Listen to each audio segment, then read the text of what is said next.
we are back at Connecticut Horrorfest. We've been here all day, and you know who's been hanging out with us all day is our friend Clay. Clay, what's going on? What's going on, guys? Clay has been kind of the unofficial hype man for Pint Comics today, sitting at the table, telling people what we do, what we talk about on the show, giving out merch, buttons, and stickers. I want to say thank you, Clay. Not a problem. I'm here for the goth chicks mainly. This is just kind of a bonus. I was going to ask you, so you made it clear that you're not necessarily really a horror fan. Correct. There's an element there. Right. We know that you're a comic guy. Correct. Saw you at Terrificon. I know that you are a reptile guy. Reptile guy. You go to reptile shows and stuff like that? Reptile expos, yep. I've kept a lot. I did reptile programs for kids and everything. And what kind of reptiles do you currently own? What do you have? Currently own, I've downsized a lot. I mainly just have snakes now. But I used to have geckos, bearded dragon, all different kinds of stuff. Carnivorous plants. I did a lot of carnivorous plants. What kind of snakes? Corn snakes, king snakes, different types of boas. Small colubrid stuff, bigger constrictors, nothing venomous. Well, okay, so I'm curious about friends of mine. I have a couple friends that are snake guys. Yes. If you're not afraid of a snake, is there an animal or an insect that you are afraid? Okay, here's a good way to look at it. You obviously aren't afraid of snakes, but are you terrified of spiders? I've owned over 23 species of tarantula, and one of them scared the shit out of me. What kind was that? It's called an orange baboon tarantula. It's also orange bitey thing. The thing is fast, and it's got a potent venom that no tarantula is going to kill you, but it's going to fuck up your week at least. And that's one that it's going to hurt. I honestly didn't know that a tarantula couldn't kill you. So no, unless you've got a specific sensitivity like bee stings and stuff, right. It's not going to kill you. Just a good example is cobalt blue, which has a very potent venom as well. There was a professor, I believe in Georgia, who had his hand bitten to prove that it won't kill you. And it didn't kill him, but the venom was so strong that 6 months later, he was still getting muscle cramps in his testicles. Testicles. I'm not even going to say anything to that. I'm not going to say anything to that. Intense. I've never... That guy that you were telling about that gets stung by shit. Oh, Coyote Peterson. Yes. I tried to get Lou to watch Coyote Peterson. He won't do it. He just gets stung for fun. He is just this dude on YouTube. Go to Coyote Peterson. I think he stopped doing it. I think he got a deal with Animal Planet. But yeah, he literally just finds the biggest jackhammer machine gun wasp that you've ever seen, gets stung by it, and then films his reaction to it. Yeah. Have you ever, not that you filmed it, have you ever let something bite you to see what it was like? I did let a scorpion sting me once. What was that like? It just felt like a pretty intense bee sting with a little bit of throbbing in my head, almost like a throbbing headache a little bit, but nothing too crazy. All right, so to get back on the track we were on, you're also a rock and mineral guy. Yes. I do lapidary, which is shaping and polishing stones. For jewelry, mainly cabochons and stuff. I've done a lot of digging out in different quarries and collecting different rocks and minerals, and I never thought I'd be into it, and it's an extremely interesting hobby when you get into it. So, rocks and minerals, carnivorous plants, reptiles, comic books, but horror is not such your thing, but you still came today to CT Horrorfest.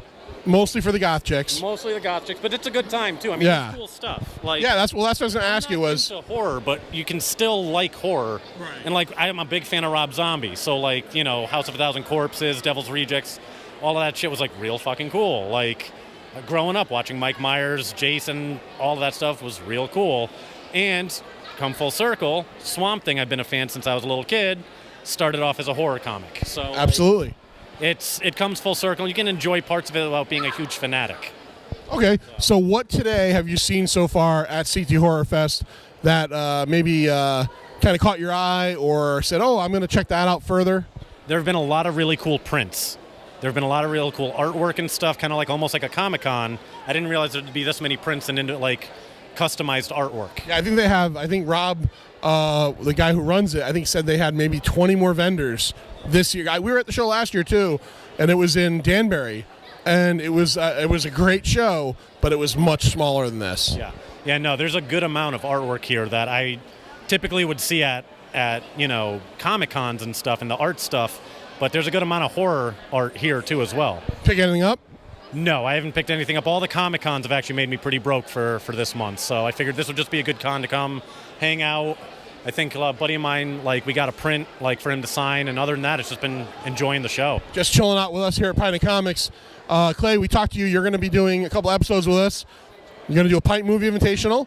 You got to pick a movie. We're not going to throw that out there yet. And we're going to do a 100-proof book project, which is our new series we're doing where we talk about a trade or a story arc, and you're going to pick one of those. Get back to us. 2 or 3 in mind. 2 and 3 in mind. Narrow it down. Of course, we'll see you at BoomTube Comics. I will be at Boom. Our buddy Dan, 1475 Meriden Waterbury Turnpike in Southington, Connecticut, where you're always hanging out. Oh, yeah. Come by Thursday nights. We got a Thursday night crew that hangs out and just BS's. Thursday night, BS and comics, talking all good stuff. Who would win?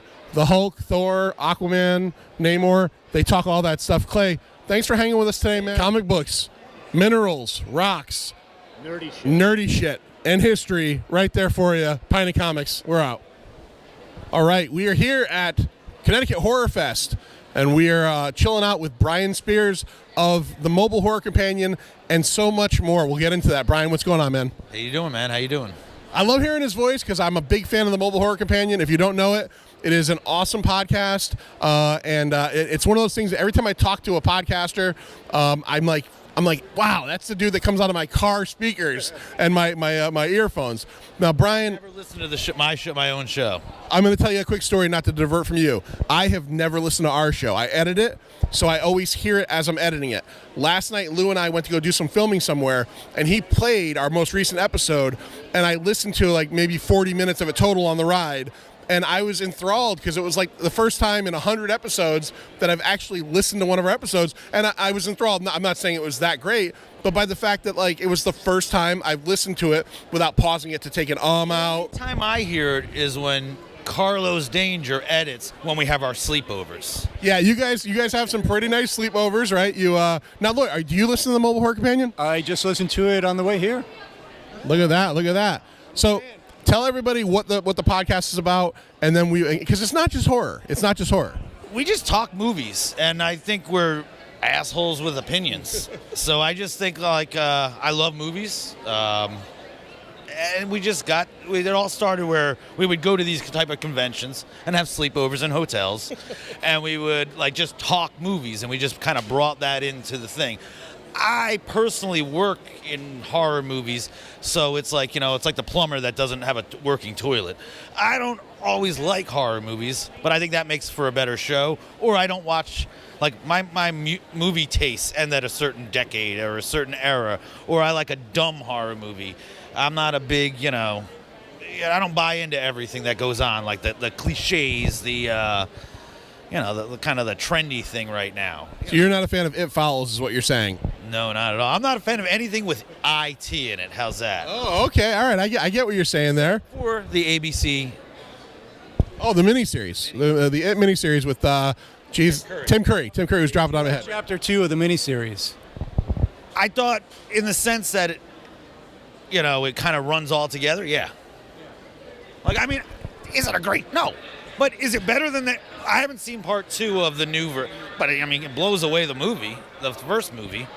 So Brian brings up the fact that if you listen to the Mobile Horror Companion and his personal taste, I do love it because I feel like I almost feel like you guys should have like a 70s through maybe 90s crime podcast, like crime movie, like Goodfellas. If I was going to watch a movie, those are the movies I like to watch. You're going to go for Serpico, you're going to go for stuff like that. I mean, I find that because, again, you're going to get horror in there, you're going to get action, and you're going to get drama.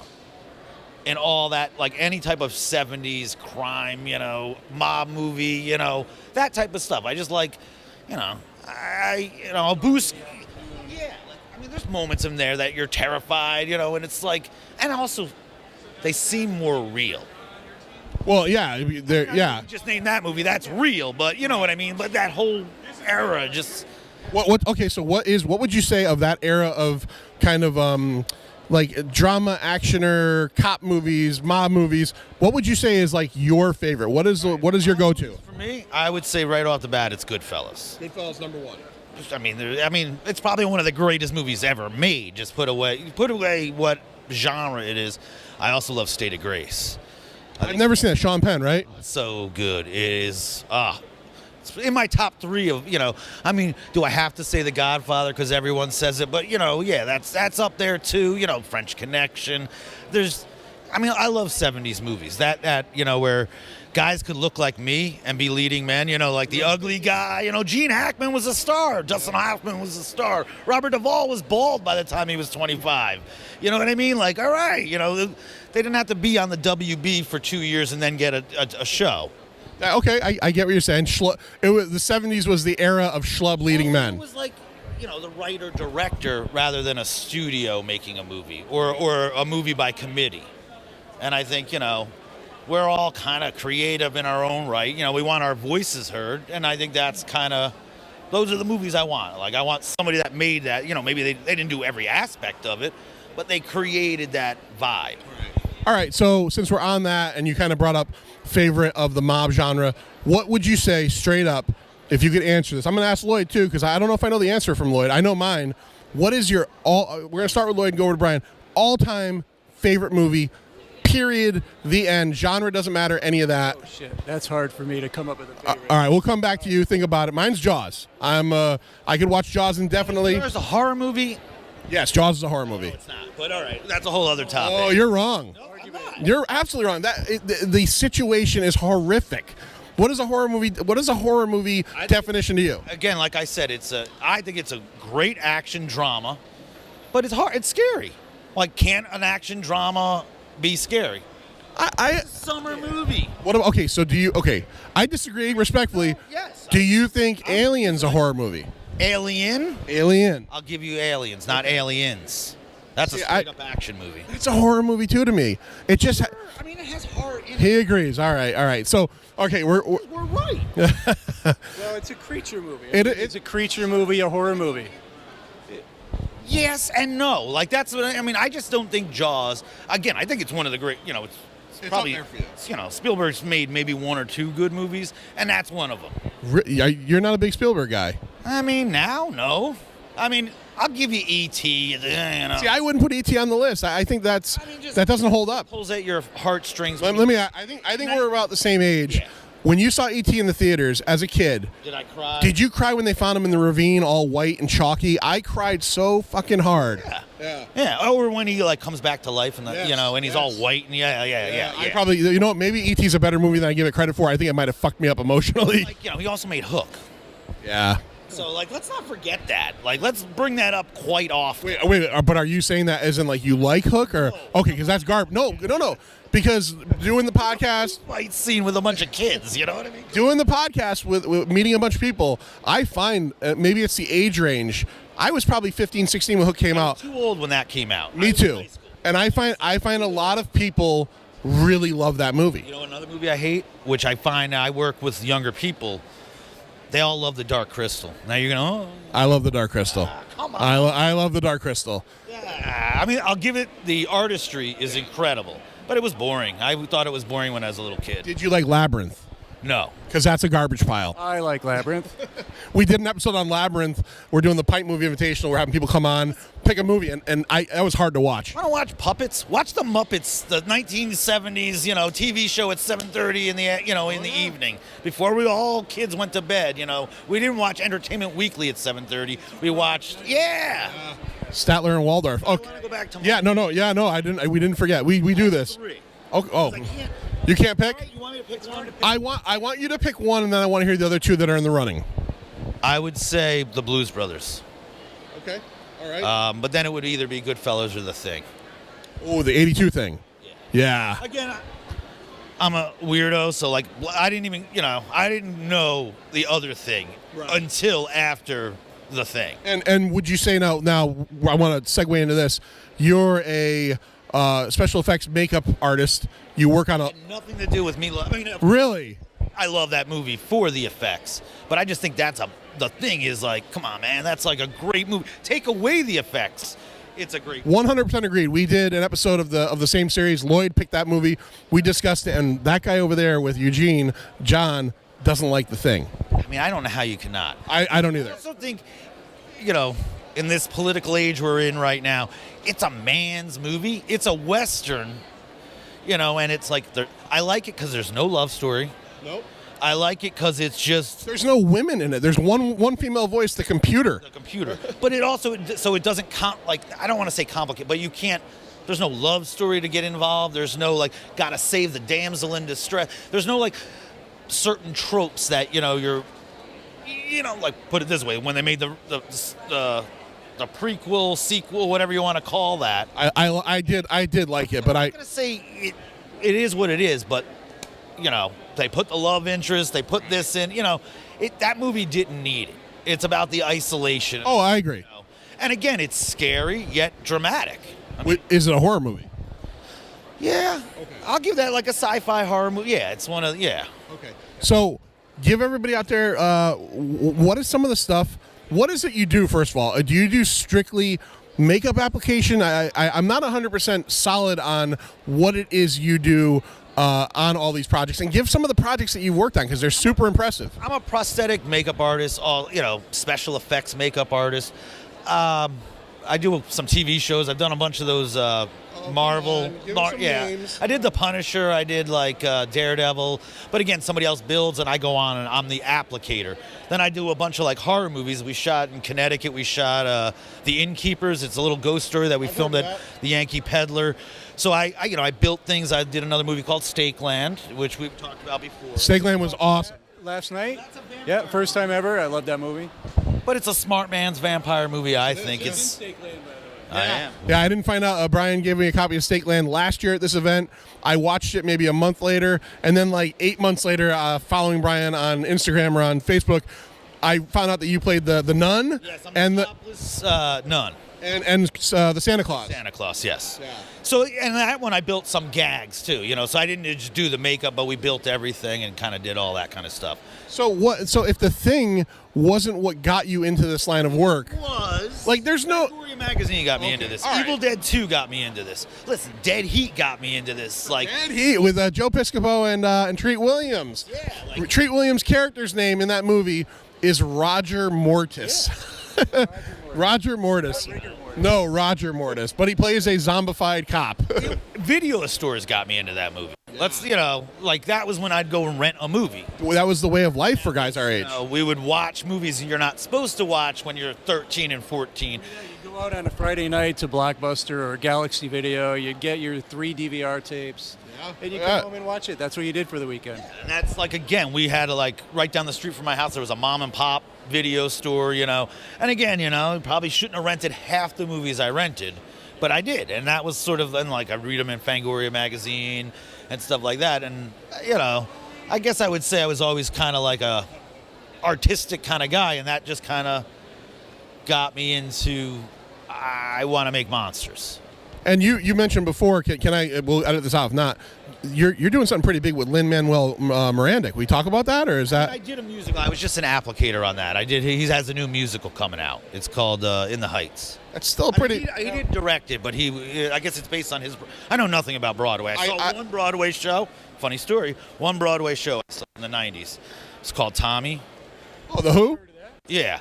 But the funny part was I was on the movie Stakeland, and I'm telling this Broadway actor who's plays the villain in the movie. I'm like, yeah, man, I only did I've only ever seen one Broadway show. Turns out he played Tommy. Oh, there you go. A little. Michael Cervais, who's in the second season of Mindhunters. Who did he play? He's the bald new boss. Oh, okay. All right. He's the bad guy in Stakeland. Yeah. I thought that. Oh, that's awesome. That's awesome. Well, okay. We can talk to Brian. Yeah. He's like that Stakeland really is awesome. If you've not checked it out, check it out. I have a quick question for you. You call yourself an applicator. Are you designing any of the stuff that you're... The movies I do. I do a lot for, if you look up Glass Eye Picks. Larry Pheasant has a new movie called Depraved. It's a Frankenstein monster. That I build. I do all the builds. That's what I started out 20 years doing all of, in my basement, sculpting, molding, building. Now I'm in the union, and I work with someone else, and he gets to build all that, and I go to set. Sometimes I'm just the guy cleaning up at the end of the day. I'll be working on a project that I'm not allowed to say in a couple weeks, but it's kind of a bigger movie. And like that, I didn't build nothing. I'll just go down and they'll tell me what to paint and tell me what to glue down. So it's that type of thing, But yes, I build everything, but make everything. I have that, but when you have a guy that's been doing this and you're a fan of and gets to do that, and you get to put his pieces on, that's pretty cool too. Now, is there? I know you have a Instagram. Where can people follow you to check out, like your mask, like the stuff that's over on the table? We'll take some pictures. You molded all that stuff. Yeah, that's all. And those are all like, hey, there's screen used, and I save everything. It all just goes in my yard for Halloween. But I guess Instagram. I guess Brian Spears Effects. Brian Spears Effects. Check him out. Check Stakeland out. Check Depraved out, which is out on video on demand right now, right? And he did the work on that, and I've been wanting to check that out. And Brian, it's always awesome talking to you. It's always awesome seeing you in person. Got to return my favor. Yeah, and I don't mean. No, absolutely. Lloyd does have his top 3, so we're going to do that real quick. Yeah, so instead of just one, I can't just pick one movie. It's way too hard. So I'm going to pick the movie I brought to the Pint Invitational, The Thing. Okay. One of my all-time favorite Stephen King movies, Stand By Me. And then I'm going to go with Aliens. Aliens, yeah. Yeah. Better than Alien, I'll give you that. Oof, that's fighting words. That's fighting words. Pint of Comics. 1986, right? That's when or 87 it came. 86. 86. Come on, we were all playing G.I. Joe and all that kind of like. You would go out and that you would react. You weren't doing that. The Alien versus Aliens argument. The Alien versus Aliens argument to me is one that I like. When people say, what's your favorite of the two, I honestly can't figure it out simply because they're two different movies. But it's also James Cameron's best movie. I'll give you that. Drop the mic. He's done. Pint of Comics. We'll talk to you. Ken, what's going on, man? I'm about to do something nasty. All right. So, yeah, we're here at Connecticut Horrorfest. Guess who's here? Not a surprise. Robber Barons Inc., our favorite guys, favorite T-shirt company. And look, it's Chef Andy. Chef Andy this is his first con, right? He's never been to one of the cons with the guys. It's usually Russo or Funk along with Sal. Well, today we get Chef Andy. So Lou came up with an idea that we're going to start filming us eating not exotic things, but like if you don't like a food, like for example, I don't like bananas. We're going to do a filming of me eating a whole banana, see my reaction to it. That's very reasonable. Sal does not like raisins. Sal is deathly afraid of eating raisins. We're trying to get him to eat a raisin. Now, Chef Andy, a chef and also a very healthy guy, has brought along a glass jar of, can you explain what that is again? Yeah, so this is... I smell it from here. This is chaga mushroom and... He doesn't even know what's in it. No, stuff he ground up from his lawn. No, chaga and reishi mushroom. Both very medicinal mushrooms, super astringent, so it's like pulling toxins out of your body. If you're ever like getting kind of sick or whatever like that, or just like as a health tonic, it's super good for you. All right, take a sip to prove that you don't mind drinking it. Well, you don't chug mushroom juice. This was full when I came here. All right, so Wild Forage from Connecticut. All right, so Sal said he's going to take a sip. And I will take a sip based on, you said you're going to give me the out of if it's that bad, you're going to let me out of it. Yeah, if it's really that bad. All right. Maybe. All right, so. Okay. Sal, don't spill it on your body. Oh, yeah. Okay, I just got to go for it. Do it. Oh, Jesus God. Do it, Sal. That's a big gulp, dude. It tastes like mushrooms, like ground up mushrooms with like unwashed mushrooms. God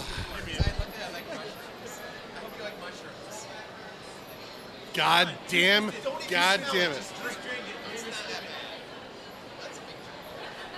I got enough in there. Okay, it could have been worse. There's no way I'm drinking that on a daily basis. There's not enough toxins in anybody. You're laughing now. Are there psycho? Is there anything psycho in there? Okay. That would have been a good surprise, though. That would have been a nice surprise. Guys, we're tripping balls for the rest of the show. So, well, it's I'm 43 years old. I'm 43, and I just had mushroom juice for the first time in my life. Only at robberbaronsinc.com. Always check them out. Do you guys have any? Are there any new shirts up for this show? We have the I Want to Be Leaves, which is new, and that's the newest. We saw this at Terrificon, but it's worth showing again. I Want to Be Leaves, our favorite tree monster Groot there. No, we love these guys. If you see any of our videos, you know that we're always hanging out with them. And now we have a new thing to share. We drank mushroom juice with them, and you know. Wait till you see what I bring to the party. Wait till you see what I bring to the party. What are you bringing next? I'm not gonna tell you. You're gonna have to wait and see. All right, Pint Comics out. Mushroom juice, never again. All right, we're back at Connecticut Horror Fest 2019 here in Naugatuck, Connecticut. I'm here with Melissa Willette. Melissa, what's going on? Not too much. Nice and busy. Have you been busy so far today? Yes. And this is 4 months of prep right here. 4 months of prep, and you're going to say, what exactly is it that Melissa does? She's an artist, obviously, and we got it right here. Custom skull art. So before we even get it, like that, it's not like it says custom pancakes. Yeah. What exactly is skull art? Well, the reason I called it that is because these guys are pretty much what started it for me, probably like 12 years ago. So these are paper mache. They started with like the Day of the Dead kind of theme, and then it just kind of progressed to everything else. So Tree trunks. yes. Are these actual tree trunks? Yeah, slabs of tree. So do you actually cut these, or do you buy these somewhere? I buy them because it's much easier because they're already pre-treated. I don't have to do anything to them. But these guys I make from scratch. So you make the entire skull and then you design it. Yep, put clay and paint and everything else on it. So, yeah. Now, it's custom skull art, so obviously you doing what you do, that's custom, but do you also do, like if I said to you, I want a skull of X character, do you do that? Oh, totally, yeah. Mostly for shows like this, I kind of like make what I feel like people want, but pretty much the reason I hand out my cards and all my information is because I love like getting ideas from people, that inspiration. They're like, so I just put out random stuff, like someone asked me to do a Jason one randomly, and I was just like, yes. Now, are you a big horror fan? Is that what you got? Yeah, okay. Yeah, I'd have to say most of my artwork I'd say falls in that like tattoo-y horror kind of theme. So, but this is where I shine, is at Horrorfest, because most people get it here. Most other places, like crafty type stuff, they're like, okay. You're scaring away the church marms, right? Yeah. So, like, do you have, like, obviously we see you have decorative crosses, the wood pieces. You have some like kind of custom made coffins. Do you do? I love the Alex Bart Simpson. That is incredible. I was gonna do like a whole line of the Treehouse of Horror, but I ran out of time. Actually, the Donut Head Homer one just sold. You missed him. Okay, all right. Donut Head Homer is awesome. So what is the straight up weirdest request that someone's given you, or what is maybe not just weird, but what's a horror request someone's given you that like you didn't even know? Like I'm not Pinhead, not Jason, something you're like you had to look up because you had no clue what they were talking about. Yeah, it's usually like a lot of like the old classic horror movies, like, you know, those rando ones that no one's ever heard of, where I'm just like, yes, give me more of those, because I love the style of it. I love looking up like, because basically I get the idea and then I do my own thing with it. Okay. So basically that's kind of where I got the idea to do most of like the Brain Eaters and like the Dario Argento stuff and stuff like that. So because I love the look of the old horror movies. So are you basically doing this out of like your house, or do you have a storefront? Oh no, I just do it out of my living room. Yeah. Just prop up on my couch and start painting, and yeah. and you sponsor Connecticut Cult Classics, and you always, I see, donate stuff for the raffles.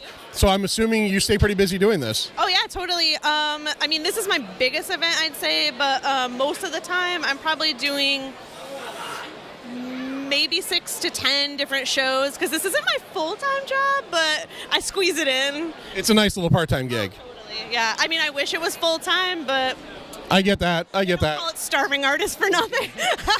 Well, you got some really awesome stuff. I've noticed it for quite a while. I think I actually checked your website out at one point. Give everybody out there your website, all your information on socials. So if they're not here or not coming down today, which they should, if they're somewhere further away? And do you ship out? Do you do all that stuff? Yeah, totally. I'll ship anything. A lot of these guys get a little expensive, but yeah, I'll ship anything. I mostly do. My email is at the Gmail. This one's a little incorrect, but it's customskullart@gmail.com, or you could find me on Facebook at Custom Skull Art by Melissa Willette, or I do have an Instagram as well. Just search my name and it'll come right up. You heard it. Do it. Get it. Get yourself a log and get something painted on it. So thank you so much. We appreciate it. Once again, back with the incredible. It is Pint of Comics here at Connecticut Horror. I pointed. There's no sign over my head. Connecticut Horrorfest 19 here in Lou. Down there. No, down here. It's got to be down here. CT Horrorfest.com.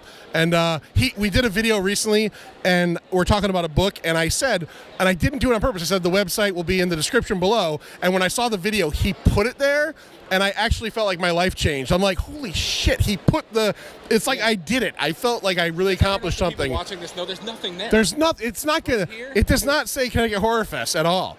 But I will tell you what, I know, but we're not weathermen. They've got Super Doppler 9 going on for them. We don't have that going on. What I do have for us right now is Brennan Freemantle. Brennan, friend, multiple-time guest. Brennan, how are you enjoying Connecticut Horror Fest this year? Oh, it's fantastic this year. I'm here with the whole family instead of me and the dudes this year. I've got the girlfriend and the kid. It's both their first, not only Horror Fest, but horror convention in general.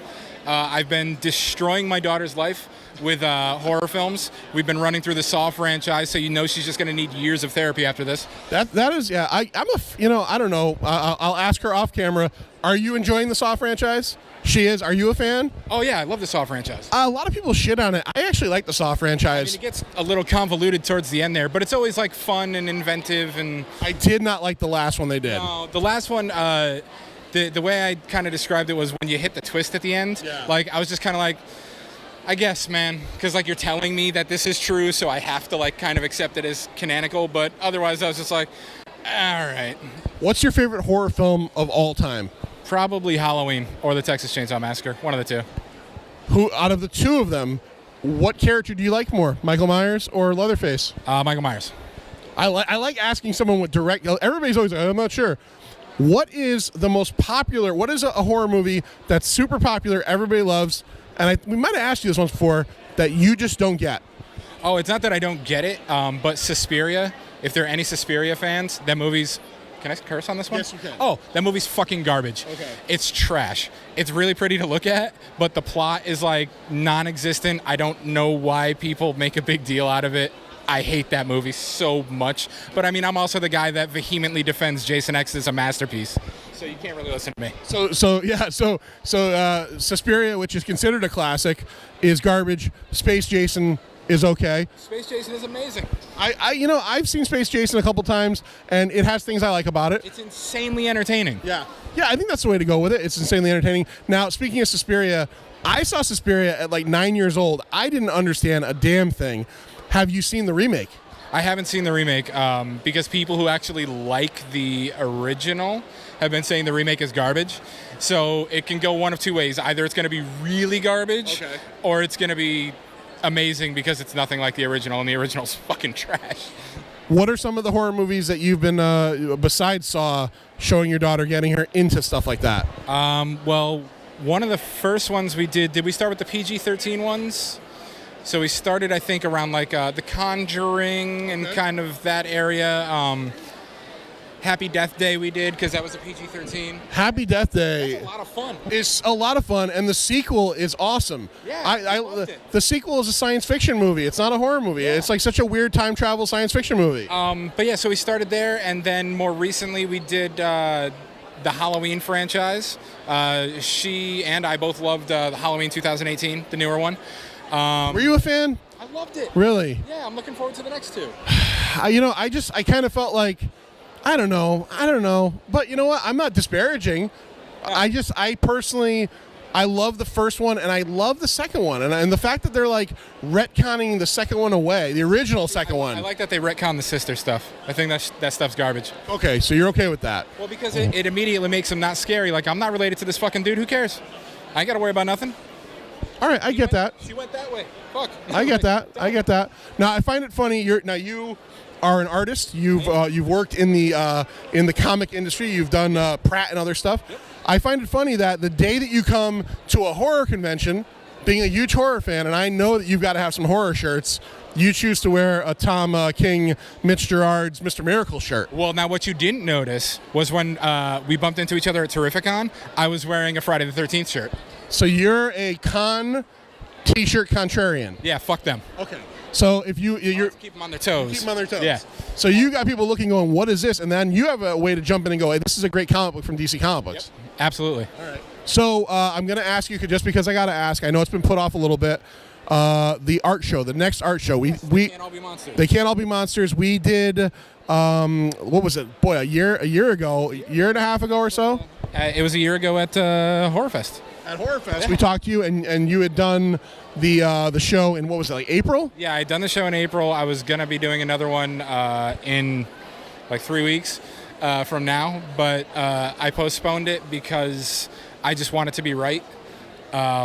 It may be the only time I ever do this, and it's I don't have to adhere to a deadline. Like, who's gonna fucking make me finish or hit it? It's my show. So I want it to be right. I want it to look a certain way. I want it to feel a certain way. So when it's done, it's done. When it's right, it's right. But I am working on it. You could ask these two. I've got half-finished paintings all over our fucking house right now. So I'm still steadily working on it. I just want it to be a certain way and have a certain amount of paintings. And do you have a generalized idea, though, 2020, or are you just whatever?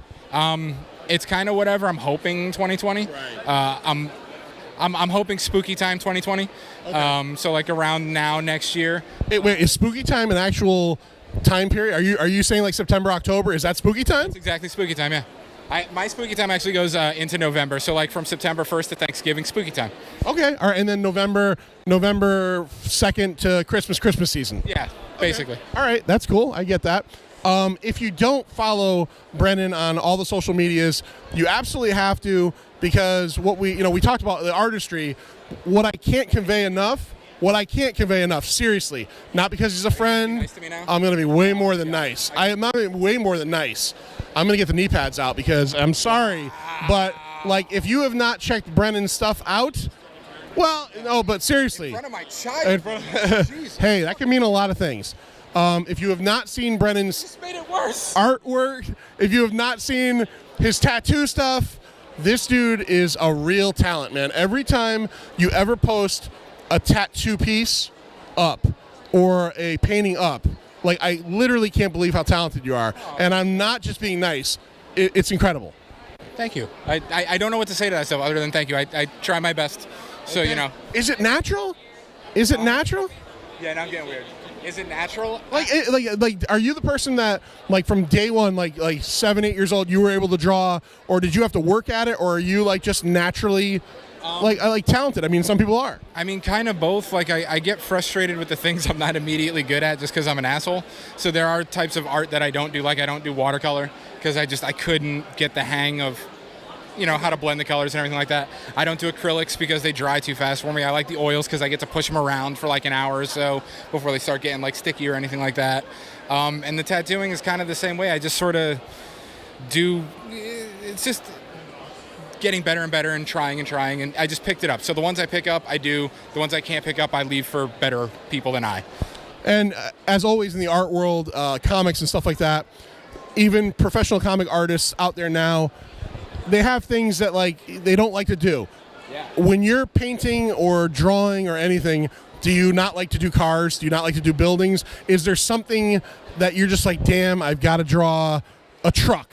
And literally all the things you just named. Anything that's like technical or man-made, I kind of hate. But like animals, people, all that stuff, that's easy. Okay. It's the, like draw a skyscraper, like go fuck yourself. Like I don't want to draw a car from the 1940s, like eat a dick. I don't know, like I don't want to draw that. Like, but anything that's like moving or a person, like do a jackalope or that I could do. Yeah. Do that. Yeah, because that's just weird and stupid, and I can 700-pound tortoise with a mohawk. Yeah, absolutely. Got it all day. Where can everybody find you on all the social medias so they can check out all of your work, and also the tattoo stuff? Where are you working out of now? I'm telling you right now, if you're looking to get a tattoo, before you commit to anywhere, you got to check him out. Well, the tattoo stuff, I work at Bent & Twisted Tattooing in Wellington, Connecticut. It's up by Yukon. As for the social media, my Facebook is facebook.com/Brennan Makes Tattoos. And then Twitter and Instagram is at Lord Bregatron. Lord Bregatron. So check Brennan out. We love this guy. He's having a fantastic time today. And again, if you want to check his show out, it will be coming, and we will keep telling you, and we'll have him on the radio when we're close to it. Actually, you know, that's why I never have the show, so you keep having me on, because as soon as I have it, I won't be a guest anymore. It's over. It's done. It's over. It's over. We just we can be friends. We throw people out just like that. Pint of Comics throwing you out now. Done. All right. It is Connecticut Horror Fest 2019 here in Naugatuck, Connecticut at the Event Center. We are chilling out with Brian Birdsey. Brian is Satanic Panic 81. Brian, what's going on, man? Hey, how's it going? Thanks for taking time to talk to me. Dude, anytime. So Satanic Panic 81 is, as it says here, American Horror Wave. What exactly? Now, we had you on the radio once, but for anybody that didn't hear that or aren't familiar, what is American Horror Wave and what is Satanic Panic 81? They're both the same thing. It's my love letter to vintage horror films from the 80s, the time when I was growing up, and I was scared like hell to watch Jason and all those other movies. I love synth music.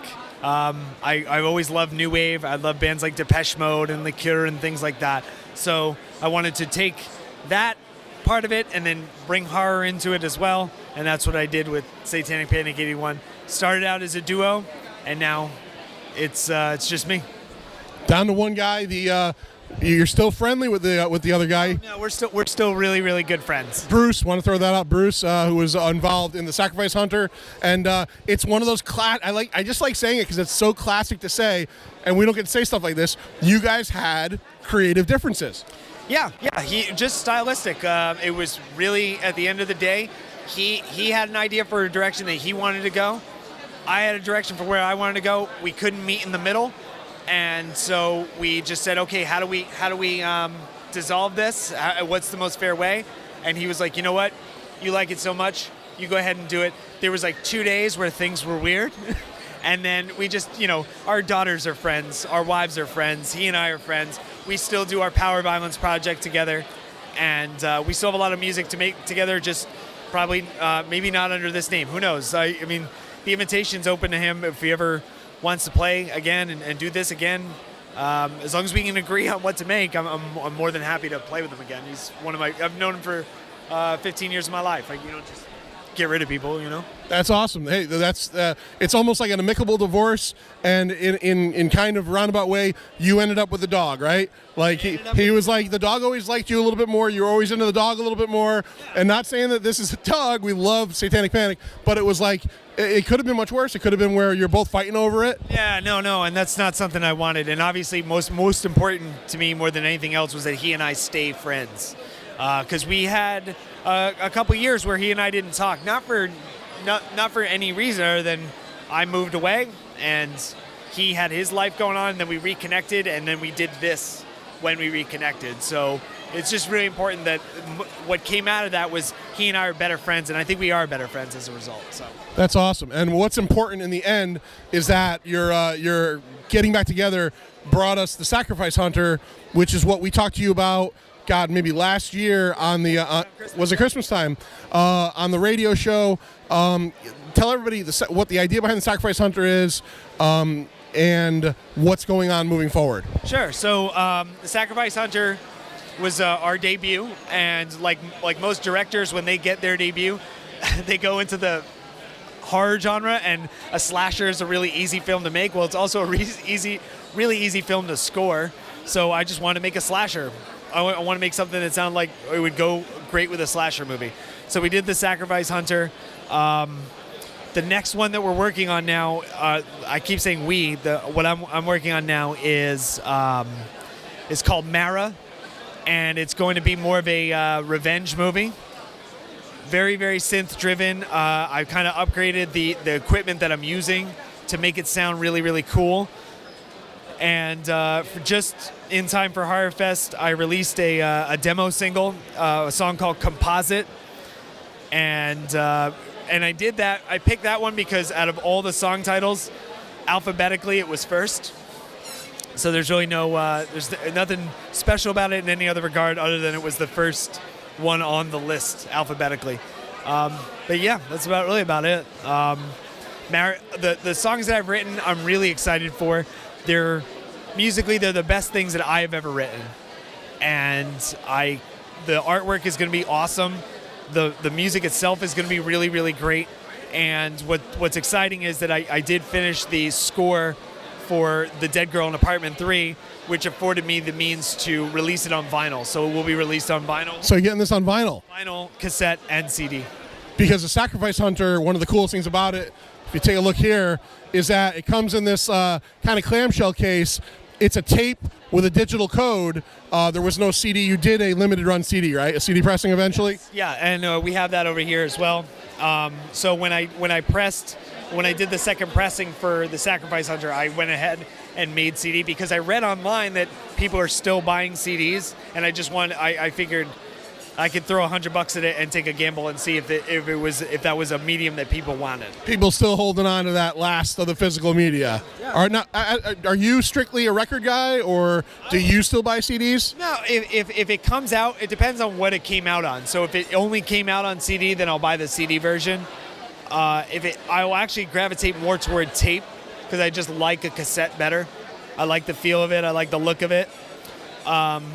But I am a big vinyl guy. I love vinyl, and I would have put the Sacrifice Hunter out on vinyl if I had the money to do it. It's an expensive venture, so something that we might see at some point in the future, maybe. We'll see. All right, and for anybody that isn't really familiar with American Horror Wave or the idea, I'm gonna cut it down to the most simple idea. Is that if you're a fan of kind of like the John Carpenter soundtracks from Escape from New York, or let's say the stuff you're kind of hearing in the Stranger Things soundtrack, a lot of synth and keyboard based, again, not making a direct correlation, but it's got that feel to it. Yeah, exactly.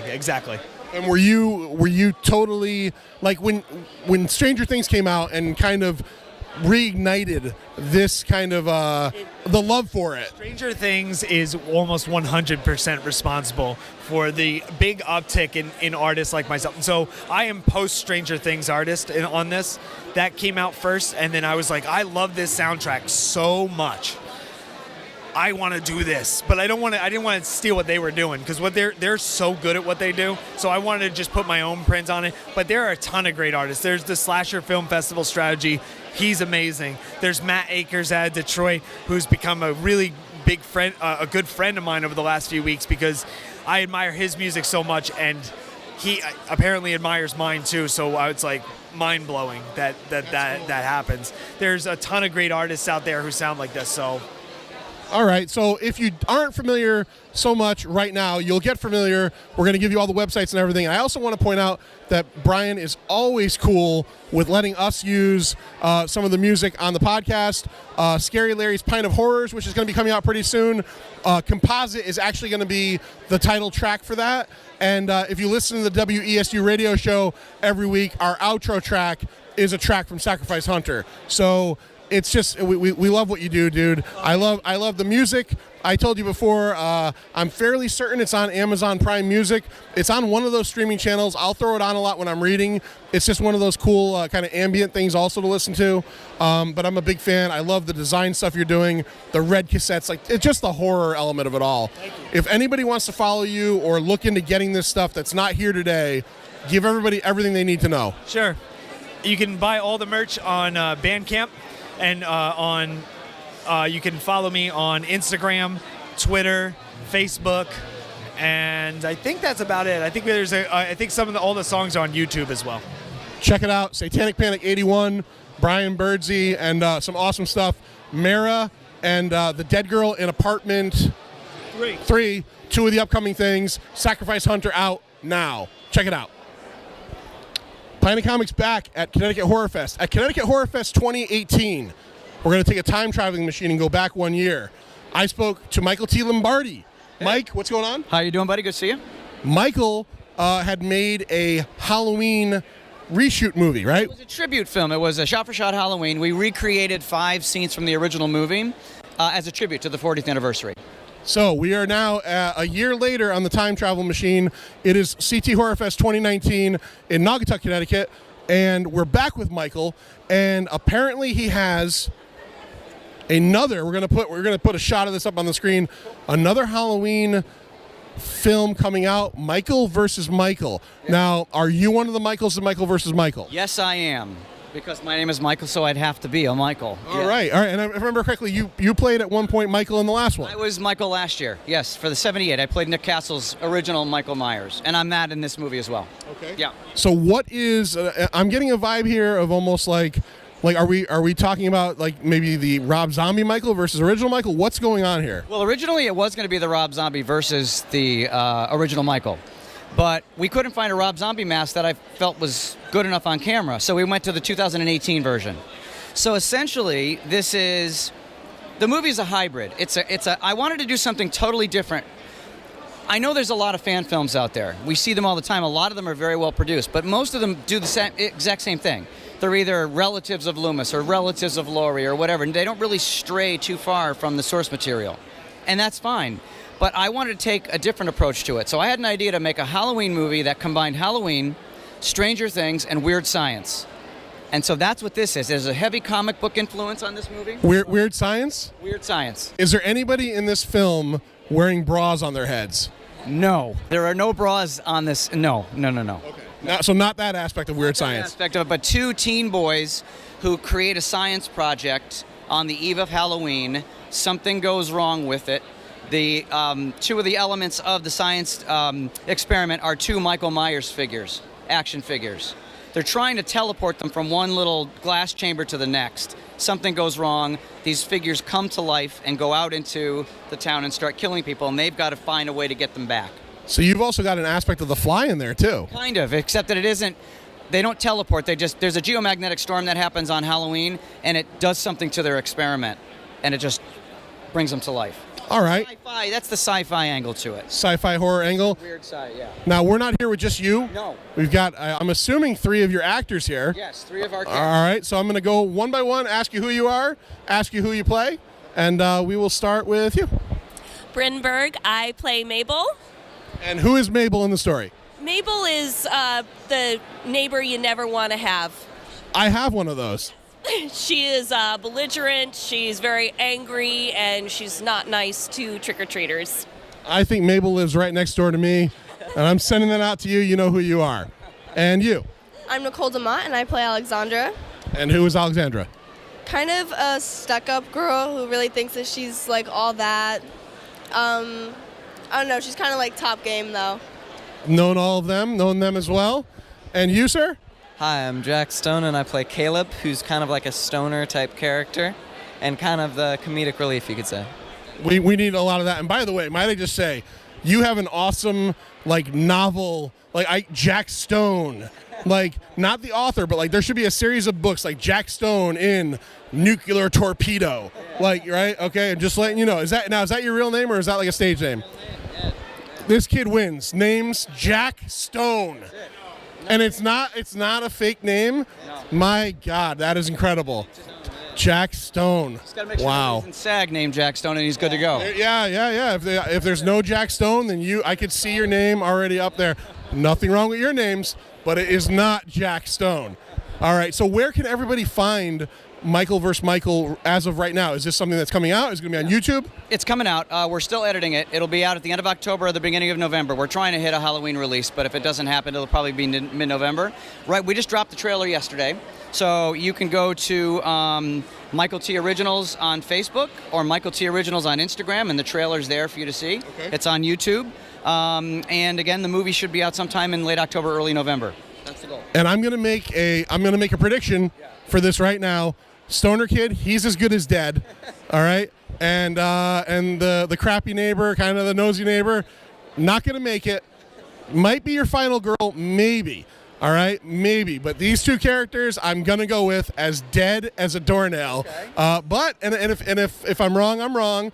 And I'm not saying it's predictable, but I've seen enough horror movies to know the stoner kid doesn't always make it. And the neighbor who's a problem never makes it. So if you had to hedge your bets right now, this kid has a better chance than she does of getting out of this movie alive. You know, that's not a bad approach. Yeah. An interesting But take. we'll have to wait and see. Yeah, we might surprise you. You never know. We're surprised with the whole plot to start with. So Yeah, no, absolutely. It sounds very cool. It's different, Yeah. and that's what you need to do to stay out there. Yeah. And like I said, again, your project last year was really cool. Thank you. We talked to some of the actors last year in the show, and you as well. And we talked to you. Have you been keeping up now with you were doing a lot of little movie roles and stuff like that? Are you still active in that? I'm still doing that. I'm still acting, and I'm still writing my own stuff on the side. But yeah, I do the one project a year with my production company. We shoot one film or one TV project a year. But I am still doing all that stuff on the side. Yeah. Have you been in anything interesting lately? Anything that we would know that's like big out there right now, or? Not really. No, I've been doing local commercials and things like that as an actor. Yeah. But nothing really. I haven't been in New York or anything recently. I've been focusing on this bad boy. Once you start writing the script for it, it's about a 6-month process before it's done. And are you guys all established actors, or are you getting into it, or are you like cousins with this guy and he's like, I need someone? I know, Brent is. I've done, and also thank you for having us today. Absolutely. We got nothing going on, so it's great when we get people in here that actually have some cred and are doing some cool things. And also, I'm sorry about you're having a neighbor like that too. Yeah, but yeah, I've done quite a few episodes for Investigation Discovery. I've played bad people, victims, you name it, and then some local commercials, independent films, and also teamed up with a few other actors, written and created some of our own work. One of our films in 2018 won. It was best of for the Actors Green Room Film Challenge. It was called Swink. It was about a dating app that went. It got its own reality show, and yeah. All right, that's interesting. You? I am not established. So you were starting off right now. Yeah, basically. Is acting something that are you just trying it out, or is this something you are thinking might be a way to go? I've been doing musical theater since I was in 5th grade, so it's kind of like already my thing. So you're like a triple threat. You got the voice, you dance, you do all that stuff. All right. I hate talented people. I'm sorry, but like talented people just kill me. Jack Stone, if you don't go into acting as a serious like full-time thing, literally you could do anything with that name. But what is it? What are you going to do? I'm 100% invested in acting, and I've actually got some big stuff hopefully coming up that unfortunately I can't talk about now, but I've been on What Would You Do, and I've been on TV before, and I've been doing commercials. You've been on What Would You Do? Have you been like in the middle of one of those situations? I was an actor who played under, I think, Angela Pierce, who's now on Broadway, and she was an opioid-addicted mother, and the segment was that she was addicted to opioids, and I was a neglected child with my angry father confronting her about this. It was really cool. I cannot watch that show. It makes me so, like, there was one recently about a cashier being rude to an older guy paying with change. Yeah. It's so cringeworthy, that show. And then when they come out and they hit you with forget it. Yeah. I give you more credit now that you like actually were able to do that, like, because I would just feel like, man, this is the weirdest situation ever. I do have to say, I was working with an actor, Guy something. I had a really cool last name that escapes me at the moment. Stone? Maybe. Yeah. But we were doing this after actor scene, and it was kind of like something for YouTube, and it's actually pretty big on YouTube right now, and I think it was almost on the trending page, and he's basically like, yeah, it was I've been on TV, I've been on House of Cards, but this was the first time I've ever really had to act. And you could tell that he meant it, and it was just like, it was an amazing experience. And the funniest part about it was that we did this in a diner. It was a real hidden camera show. So as we were doing this stuff, in between takes, we would be like ordering food. And there was one specific take where, it was freezing. They put us right underneath an air conditioning vent in this like meat locker of a room. It was an amazing setup, but I was freezing.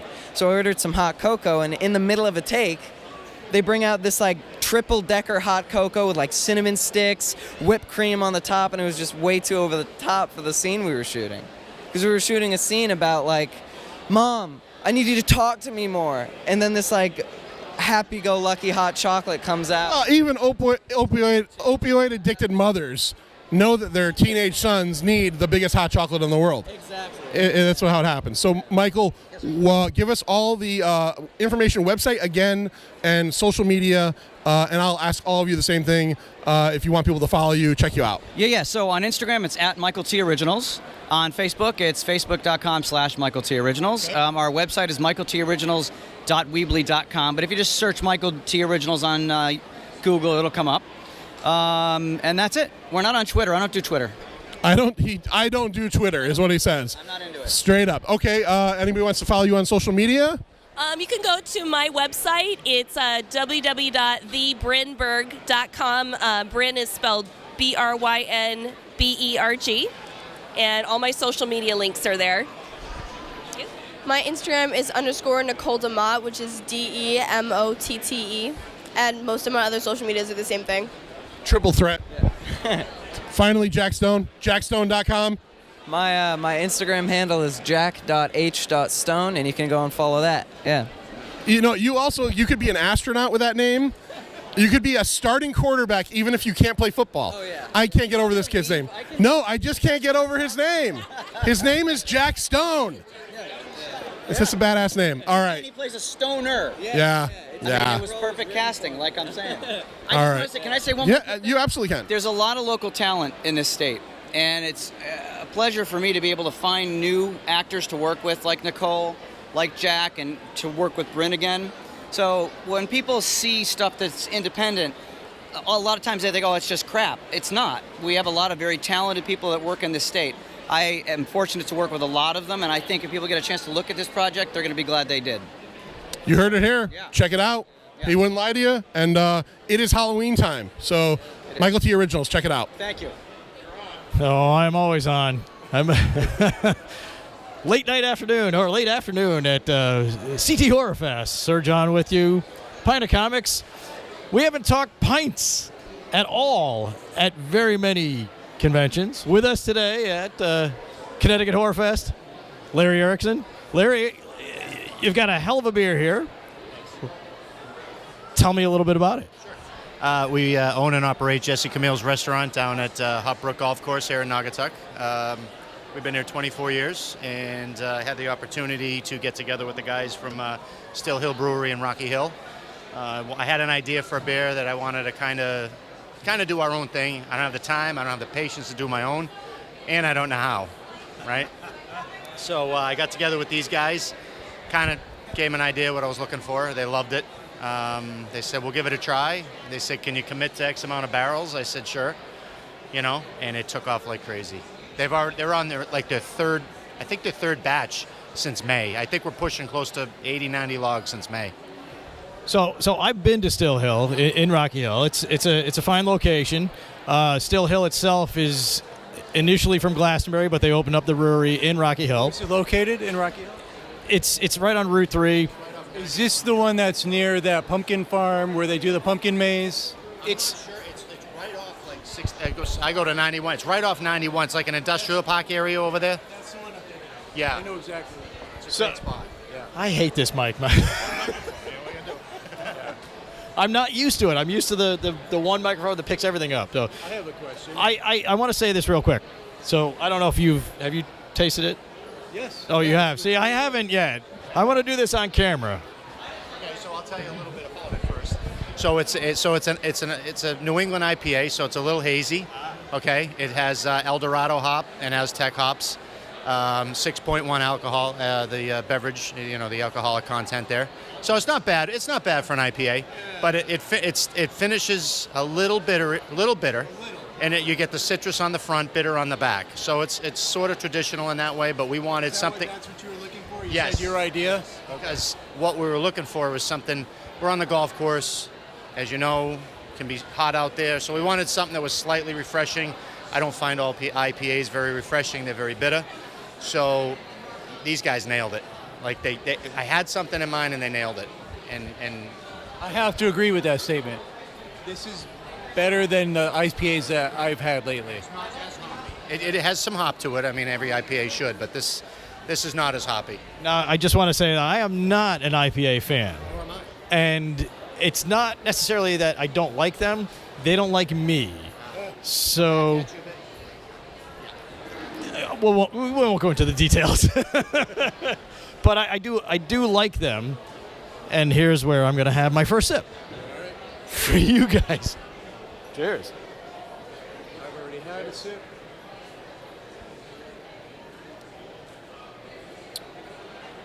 Oh yeah.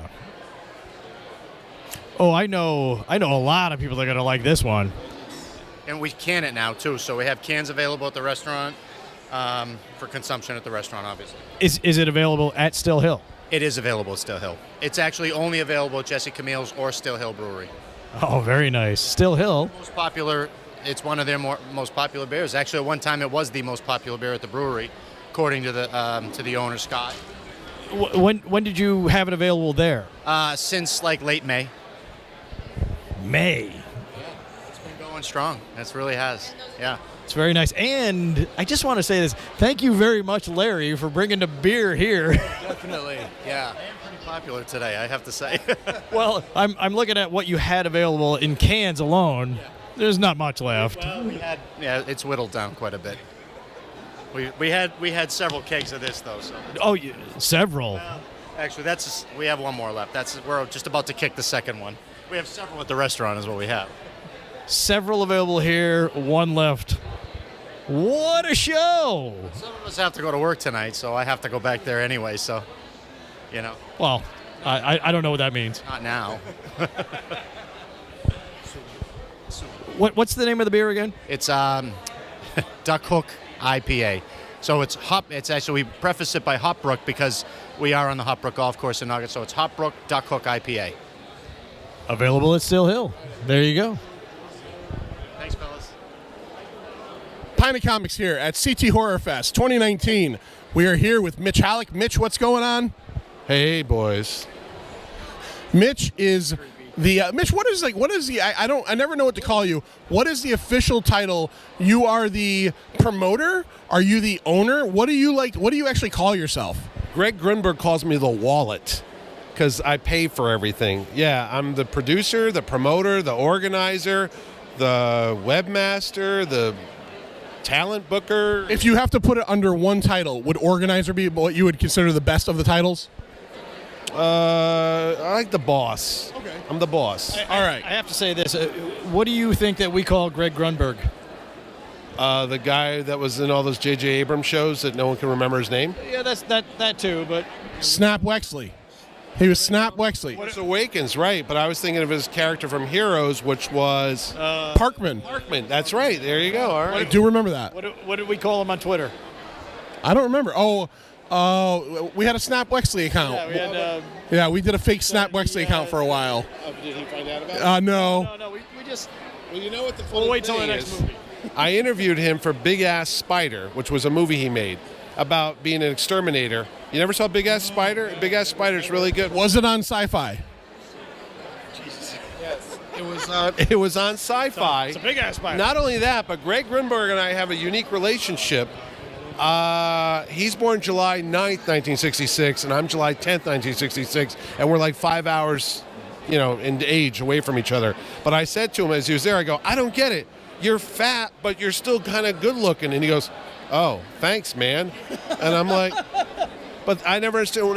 Why is that, though? Because he's got, like, dark hair, dyed? Well, I don't know. Not everybody goes gray. I mean, you and I, we got the Italian gene. Yeah.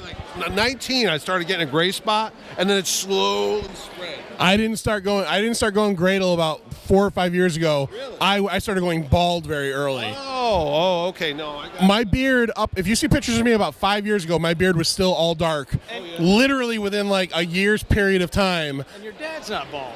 My dad is thinning, but my dad's like 77 and not bald. Right. My dad had his hair, but maybe you get it from your mom's side. You got a great head of hair. You do have rock star hair. I don't know what that means, but Howard's shaking and people go, dude, you got rock star hair. And I'm like, what does that mean? He's got it. Yeah, David Naughton's got a full head of hair. Salt and pepper thing. Yeah. Drives the women crazy. Yeah. I got Hallmark Channel hair. Is that what you call it? Could you be on like one of the 17 Christmas movies that will be coming out? I would be like the clerk in the little town that tells the girl that's so committed to her job that maybe she should slow down and hook up with the guy who's a widower, who's very good looking, that has a 12-year-old daughter that needs somebody to come home. Could I also add in the fact that you sell her like an enchanted snow globe that's magical? Getting to that, yeah. So that would be my guy. I'm more of now the Tom Bosley, Mr. C, generally. I'm not Lou Grant. I'm not Ed Asner yet. Asner's still alive. I know, but I'm not there yet. I don't have enough hair on my nostrils coming out. Can I give you an Ed Asner anecdote that was heartbreaking? Valerie Harper passed away a couple weeks ago. I'll see you soon. I was so sad. That killed me. It's true. It's true because he's like 92, and I was like, he knows death's got to, But he's still active. I don't know. I saw that. I read that, and I was like, wow. Wow. Ed Asner, the best voice of Granny Goodness ever. Oh, J. Jonah Jameson, actually, being the Marvel guy. He was on Spider-Man. Yeah. He was. I wanted to get him for Terrificon last year. He was in Connecticut doing a show, and keep walk right in front of it. That's okay. We don't care. No one's paying attention. Oh yeah, people ignoring it. But no, he was. His wife passed away actually last July, and he couldn't make it. But yeah, I was trying to get him. Still very active. He was. I don't know. Did you watch Cobra Kai? Or you? He was in the first season of Cobra Kai. He plays William Zabka's stepfather in flashbacks. Really? Oh, all right. No, he's on some Hallmark channels. I think he just shows up and they give him some lines and he reads it, and that's about it. He's past the point in his career he has to worry about selling it anymore. And if you can make a buck, make a buck. He was Santa Claus. Santa Claus in the Elf movie, wasn't he? Yeah, that was him. Was that him? Really? I haven't seen that in a long time. Yeah. Was that Ed Asner? I didn't know that. Ed, if you were watching, So we're about. That's the moon face right there, is what that is. We're about a month removed from Terrificon. Have you relaxed, or are you back into full on? Yeah, I'm fully medicated right now. I'm completely relaxed. You got your post-con beard growing in? Now my wife's out of town. Beard's growing. That'll happen till about Friday, and then this will be gone. So yeah. He's coming back for next year. Oh, you mean guests? You want guests? I have people signed up already. I bet you do. I do. I've been busy for the last month. I bet they were like, But the thing of it is, I don't dare put them out there because... It's a year away. No, because the other shows will find out. Other shows. Speaking of other shows, you're at another show. Are you enjoying yourself? I mean, you. I'm a virgin. This is my first ever Connecticut. Is it Connecticut Horror Fest? Yes. Is that? This was fantastic. And there's people here that I know because I don't watch horror movies, but I do know Sean Patrick Flannery, a.k.a. Young Indiana Jones, is here. I talked to him. And David Naughton, I know him. He lives in Westport. I don't know if people need to know that, but he's in charge of the Westport Playhouse. And the guy that made, hold on. Oh, look at this. This guy.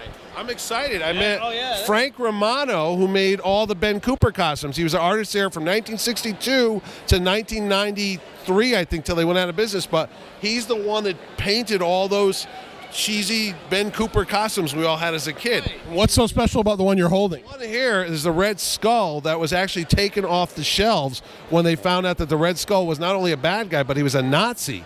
So that's not cool. So we threw this out. So I did a double take when I saw the artwork. I go, that's the art that was from the band costume. So when is that movie coming out for? I believe it is October 4th. October 4th here. They're doing the premiere here at the Naugatuck Event Center. The folks, Rob and Christine, the folks that run this show, made the documentary movie about not just Ben Cooper, but there was 2 other companies as well. It's called Halloween in a Box. Really, I didn't know that. I was wondering why he was here. Yeah. They're very friendly with him. He lives, I think they said, in Michigan. He flew out. He flew out here to do this. 5 years old and still veteran. Yeah, he was aboard in the Navy during the war, 1943 to 46. He told me. And if I'm correct, I think they said he is going to try to be here for the premiere as well. Wow, that so where is there a movie theater here in Northern? I think they're setting up upstairs like a screening. Yeah, this is a pretty big building, so yeah, absolutely. It's quite the building. Is that New York Comic Con weekend now? It is, and yes, it is. But in either case, it'll still. And John's going to be here. What day though? It's Friday. It's Friday. Friday? Yeah, it's Friday. Maybe I'll be here. Yeah, so Friday, October 4th, if you're interested, go to ConnecticutCultClassics.com. I think you can get tickets on that website. You could definitely get them on horrornewsnetwork.net. Go to that website, and they will also have it. And it'll show you how to get there. Link. On, like Netflix and Amazon. I think Rob said it was going to be available streaming on video on demand. So yeah, it's a documentary all about all that stuff, and a big part of the documentary is about how the Tylenol scare of '82, really the poisoning, really it affected Halloween overall. That's right. You couldn't go trick or treating anymore. I forgot about that. How do you feel, Mitch, about now not having younger kids anymore? Yeah. You hear the news they're talking about moving Halloween to like the last Saturday of the month? Have you heard any of that? Actually, you know what? That, to be honest with you, it would make a lot more sense and there'd be a lot more kids doing it, because when Halloween fell during the week, it sucked. Like if it was on a Tuesday night or a Wednesday, because you couldn't go out that late because you got to go to school the next day. But if it was on a Saturday, that would... But I got my Tootsie Rolls. Oh, yeah. We would go to the rich neighborhoods because they would give out the big candy bars, like the real things, not the little mini fun size. Not fun size. No, but you'd get big stuff. And I remember one time we took my kids out trick-or-treating, and we knocked on this door, and my wife was with me, and this woman opened the door, and my wife said, "Oh, when are you due?" And the woman said, "Oh, all my kids are in college. I'm just fat." So that's a tip for you. Whenever you see somebody, don't assume that they were pregnant. And that was embarrassing because the lady had just given us the chocolate, and I'm like, should we give it back now because you just insulted that poor woman? You probably didn't want to give it to her back, though, because she would have eaten it and maybe been a little fatter. Because I know as a heavy person, I would have just eaten it. Oh, thank you for my chocolate back, and now I am going to get fatter. I wasn't depressed about my size enough, but now I'm even more depressed because you thought I was pregnant. Give me the chocolate. Now I'm going to eat 2 full-size Snicker bars at once. John and I can both say that because if you haven't noticed, we're not wearing Speedos. Plus size. No, plus size guys. In fact, let's make a John sandwich. You want to make a John sandwich? Oh, yeah. He's liking it a bit too much. All right, before we go, Mitch, in March, you've got what coming up? I have CT GamerCon number 4, March 21st and 22nd at Mohegan Sun. Now, has that gotten big enough to the point where you're going to someday move it into the move it into the ballroom, out of the ballroom into the big room? Yeah, maybe, I guess. Sure. It depends how many people show up. It gets bigger every year. We've gone every year, and it gets bigger and bigger and bigger. Oh, this fella here, he's introduced me. He's turned me on, man, to some D&D. Tune on, and throw the dice. Yeah, because he's a big gamer when it comes to Dungeons & Dragons, and he knows people. Now, I know people, too, but I knew, like, Kyle Newman, who knows Joe Manganiello, who knows Vince Vaughn, and they all play Dungeons & Dragons. I was trying to get them to come to the show this year because they just wrote a book called The Art of Arcania. Is that the book? Yeah. So they couldn't make it, though, but the fella that knows them, you know him because he runs GaryCon. Luke. Yeah. So yeah. So hopefully I'm trying to expand. Hi, Luke. I'm trying to expand the D&D portion, and I don't know enough about it, so I turn to people like him. Easy. Look at that, Sir John's expertise in the 20-sided and the 10-sided and the what other dice?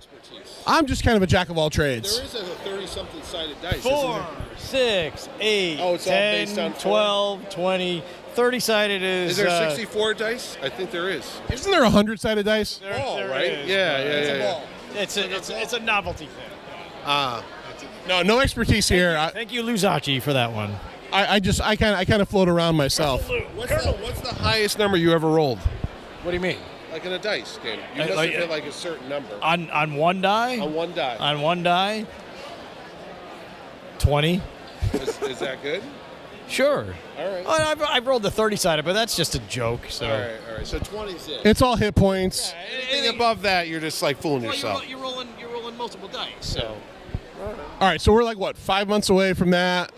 Yeah, and then we're about 11 months away from Terrificon. Do you have the dates for Terrificon all settled? I do. That would be August 14th to the 16th, 2020. I like the 2020. Do you like just saying 2020? I was going to call it Terrificon 2020, GamerCon 2020. It just sounds like, like a sci-fi movie. Comics 2020. Right? You find yourself, when it first turned, like, did you say, like, now, obviously, in the 1985, you didn't say 1985, but were you one of those people like I always said 2001, 2008. They call them the aughts. The aughts. But now, once we go into 2020, it's almost like you feel like you have to say it, like you can't say 2020. You know what I mean? I'll say 2021. right? Wouldn't you? I would, but like in the early ones, I would never say. 2020. That's a lot. Yeah, it's a lot of words. It's a lot of words. You're giving that a lot of thought. Just right now. Just right now. I have thought about it before though too. 2001. Right, but you didn't say 2001. Did you say the Space Odyssey? Yes, I did. Yes, I did. Is that Jackie? Is that Jackie from? Yeah, she's. Oh, okay. She's been here. I didn't see her. All right. We're here hanging at Connecticut Horror Fest with Mitch Hallock. Go to, what is your website, just straight up, Terrificon.com? Yeah. All right, Terrificon.com. Start getting your tickets. CT GamerCon in March. No, start planning. Plan your weekend. They make great Christmas and holiday gifts. They do.